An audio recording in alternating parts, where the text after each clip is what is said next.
दिल में मोहब्बत का रंग भर लो, अभी तो मौका है, कंप्यूटर की क्लास ले लो। तो आज हम शुरू करते हैं कंप्यूटर के विकास से लेके कुछ इम्पोर्टेंट क्वेश्चन जो लगभग पूछे जाते हैं।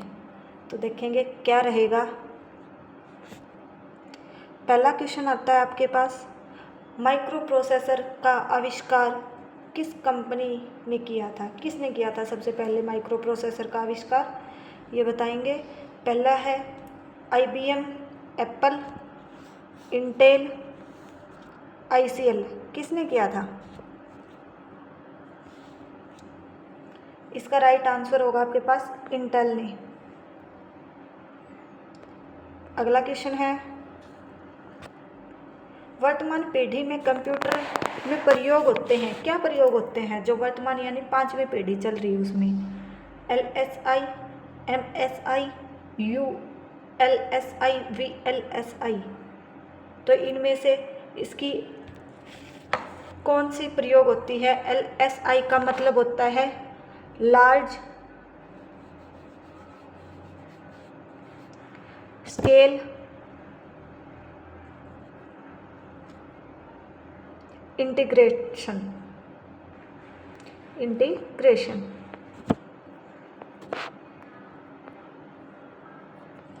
इनमें से किसका प्रयोग फिलहाल हो रहा है? फिलहाल हो रहा है आपके पास ULSI का प्रयोग। इसका मतलब क्या होगा? मतलब है अल्ट्रा लार्ज। ये लार्ज के आगे अल्ट्रा और लिख सकते हो आप, अल्ट्रा लार्ज स्केल इंटीग्रेशन का यूज फिलहाल हो रहा है। घरों में प्रयोग होने वाला पर्सनल कंप्यूटर वास्तव में है, क्या है वो? मेन फ्रेम कंप्यूटर है, मिनी कंप्यूटर है, माइक्रो प्रो कंप्यूटर है या सुपर कंप्यूटर है?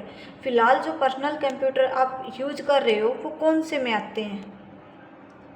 वो आते हैं आपके पास माइक्रो कंप्यूटर में, ये आते हैं आपके पास यहाँ पे। ये इसका सही जवाब होगा। अच्छा, भारत में निर्मित पहला कंप्यूटर कौन सा है? भारत में निर्मित पहला कंप्यूटर है आपके पास सिद्धार्थ।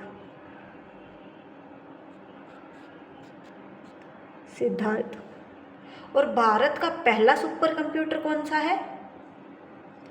वो है आपके पास परम 8000। ठीक है, ये ध्यान रखिएगा। अगला क्वेश्चन आता है आपके पास, संसार का पहला गणना यंत्र कौन सा है? ऐसा कौन सा गणना यंत्र यानी कि कैलकुलेशन के लिए यूज किया गया था पहली बार? अबेकस, ENIAC, मार्क 1 या इनमें से कोई नहीं? सबसे पहले जो यूज हुआ था वो हुआ था आपके पास अबेकस। वो कौन सा हुआ था? अबेकस। इसमें होते थे आपके पास छोटी छोटी बॉल होती थी, उनको हम डाल के काउंट करते थे प्राइवेट स्कूलों में, तो अब भी देखने को मिल जाता है ये। अगला क्वेश्चन है, विश्व का पहला इलेक्ट्रॉनिक कंप्यूटर है कौन सा है इनमें से जो इलेक्ट्रॉनिक कंप्यूटर है? ENIAC, UNIVAC, मार्क 1 या इनमें से कोई नहीं? आपका राइट आंसर रहेगा ऑप्शन नंबर ए। सही आंसर रहेगा option number A, ENIAC। ENIAC की फुल फॉर्म रहेगी electronic numeric integration and computer. Electronic numerical integration and computer. ठीक है, अगला क्वेश्चन रहेगा आपके पास, भारत की सिलिकॉन वैली या इलेक्ट्रॉनिक सिटी किसे कहते हैं? ये तो आप सबको पता होना चाहिए, जीके में पूछा जाता है ज़्यादातर। भारत की सिलिकॉन वैली या इलेक्ट्रॉनिक सिटी किसे कहते हैं? सही आंसर होगा आपका बेंगलुरु को।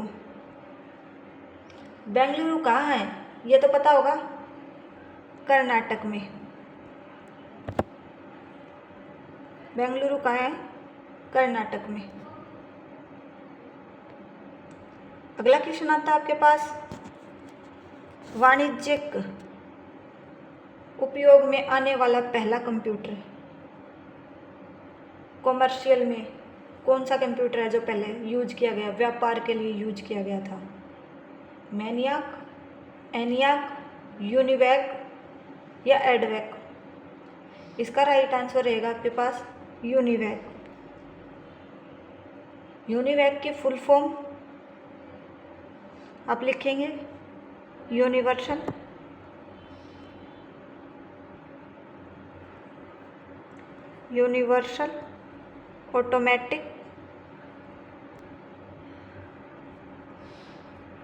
Automatic computer.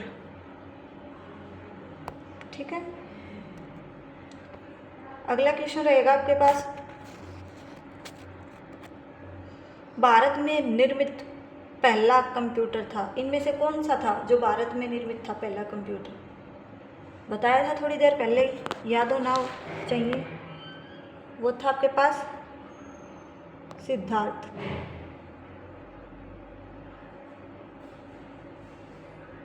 परम भारत में निर्मित नहीं हुआ था, लेकिन भारत का पहला सुपर कंप्यूटर था। ठीक है, अच्छा, सिद्धार्थ को बनाया किसने था?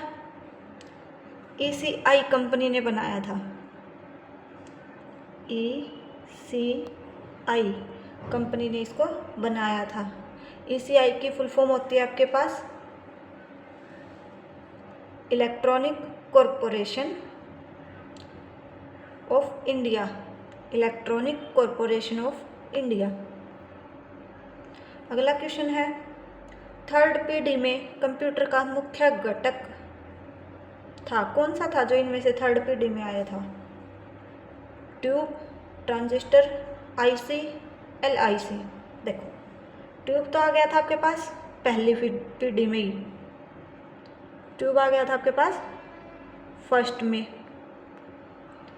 ट्रांजिस्टर आ गया था आपके पास सेकंड में।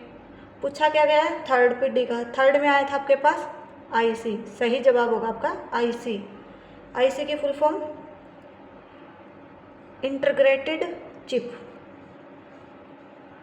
Integrated chip. ठीक है, चिप। अगला है और आज का last question, integrated circuit chip का आविष्कार किसने किया था? पूछा जाता है ज़्यादातर जीके में ही।